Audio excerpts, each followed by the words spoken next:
its gathering of people, its power to transform in structures, in cultures, people's lives, it's powerful to impact and endure. The mere ability to survive 2,000 years in the face of distortion, corruption, and destructive abuse of that power. Yet at the heart, at the true heart, Christ not only gathers people, the church shines a light and offers truth and hope into the world. With Jesus at the helm, we as his people are the stewards of the church and his life within that. The definition of stewardship that I got was the conducting, supervising, or managing of something, the careful and responsible management of something entrusted to one's care.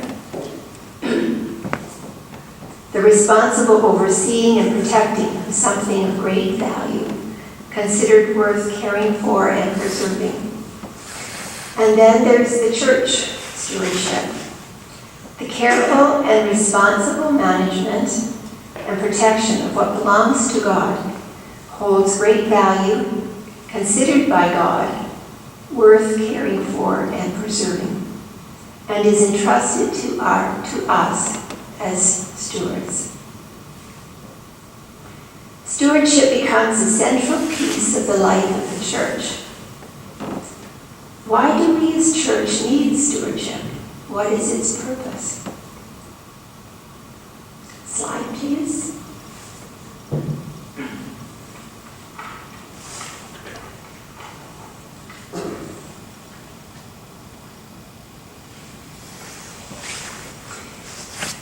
For a visual purpose, we can see the church as a vessel. It has a base, it goes up, and it has an opening at the top.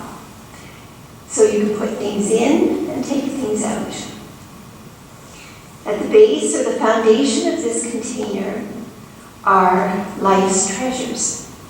These treasures have been brought into being from the heart of God and placed in the vessel. Before the church, Jesus was born in the world. Jesus came as God's Son, ambassador, faithful servant, shepherd, and as the embodiment of these life-giving, nourishing treasures. Jesus then later pours these nourishing treasures into the vessel that represents the church. The gathered ones become the stewards of these treasures. Let's identify these treasures. I will read them for you. They're in your life. You think about and remember their impact. We are familiar with them, and they are part of our daily living. So these are the foundational treasures. Slide. Spirit, love, compassion, faith, and truth. God's Spirit at work among us, a spirit that has its own signature, like no other spirit. Paul describes the 9 fruits of the Spirit: love, joy, peace, patience, kindness, goodness, and faith. We sing and make music in response to God's Spirit, a harmony, singing with God's Spirit. And truthfulness. Paul needs truth as another signature of God's Spirit. Truthfulness brings freedom, a freedom that can embrace more fully the gifts God offers us. Compassion expressed with mercy, grace, and an assurance of forgiveness. In Christ, we are brought out from under our human judgment and condemnation and are restored to a more satisfying life. Faithfulness liberates, transforms, provides for healing, it conquers and satisfies us. Love is God's nature. It is the fruit of God's Spirit. Paul writes an in-depth overview of love, that finishes with love protects, trusts, hopes, and perseveres.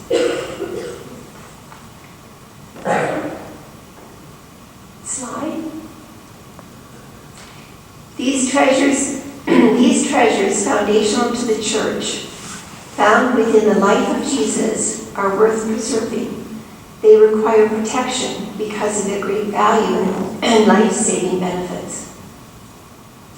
These treasures are designed to be shared to profit not only the church, but also the world, because they are life-sustaining in themselves. Stewardship responds to Christ's message given to Peter. Feed my sheep. Feed them with the bread of heaven. Feed them from my church, my body upon the earth. These treasures provide nourishment for the hungry. The church is designed to provide this food, to inspire and to motivate, to be entrusted with the care and continuation of these life-giving gifts.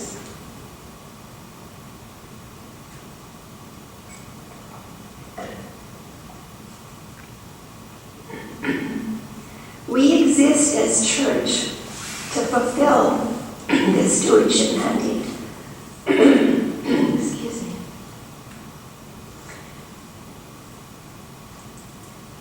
Protecting the church protects its treasures that it holds. Next slide.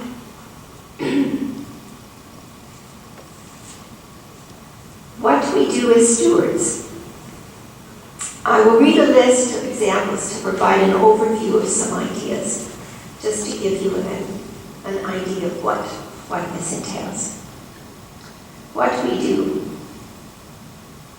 We endorse, we promote, and we use our treasured resources responsibly, so their intended meaning and purpose is not forgotten or lost. We protect these from becoming distorted or corrupted. We share them and offer them so they are known and recognized as powerful effect agents in our life. We assimilate these treasures from God into our lives. We use them. We draw nearer to them, spend time with scriptures and prayer. We listen to the Spirit. We gather to share truths and insights. We encourage and affirm one another in love and in faithfulness. We share God's love, and we live in grace and compassion with one another. Together we explore missions and ministries, and we implement them. We connect with the community beyond the congregation. We open the doors in order to support and to share. As church, our life becomes as a witness, a living example of these life-giving treasures and the value that they hold. It is not about perfection. It is about day-to-day acknowledgement of their value and worthiness, and the willingness to pursue stewardship living. As Paul said, I keep my eye on the goal and I move toward it. How we do stewardship. Slide, please. We receive donations and financial gifts offered for the work of the church and act responsibly with its use. We utilize resources of time, abilities, talents, and interests from those who want to share and make contributions to this work. We use resources to empower the work of the church, either through employment or volunteer work. This may or may not be from the congregation or of anyone affiliated with it. We endorse or promote the value and substance of these treasures. Provide variety with forms of learning together to enrich our understanding. We offer our commitment and our passion. We secure opportunities to provide for those within and beyond the congregation to find a connection point for their involvement in the mission and ministries of the church. The giving out in service with God's love becomes our heart song. Feed the hungry in spirit and body to fill and to satisfy. It is what puts a smile on our face, or sometimes tears of gratitude, and puts joy in our heart. The piece of Dave's life work in church stewardship that broadened it even further for me was his telling of the exchange that happens between the congregational community and the life that is outside the church. The congregation's projects, missions, ministries, they all had open doors beyond themselves to reach out into the broader community. The congregation's projects, missions, and ministries had open doors. They provided invitational opportunities to engage with individual people, groups, or organizations to become involved in supporting the stewardship work being done. Always included were their responses to donations by hosting events or occasions that expressed recognition and appreciation for their involvement, a time to celebrate together. One example of this structure that comes to mind, but is on a much bigger and larger scale, is the annual Salvation Army cattle campaign. The general public is provided an opportunity to support the ministry work of Salvation Army. The experience had by dropping coins or bills into the kettle satisfies an inner desire for people to give of their resources to something of value, something they believe can impact their lives, express compassion, along with hope for meaningful change.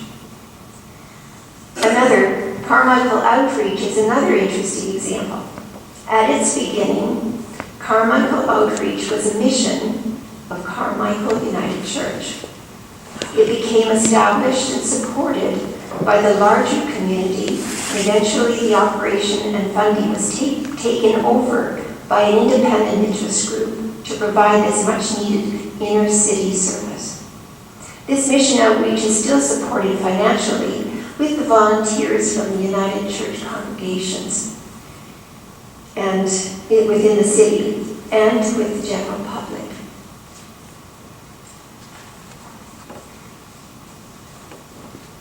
Volunteers offer their time and skills to serve in mission or ministry sponsored by the church because they recognize the value at the core of the mission.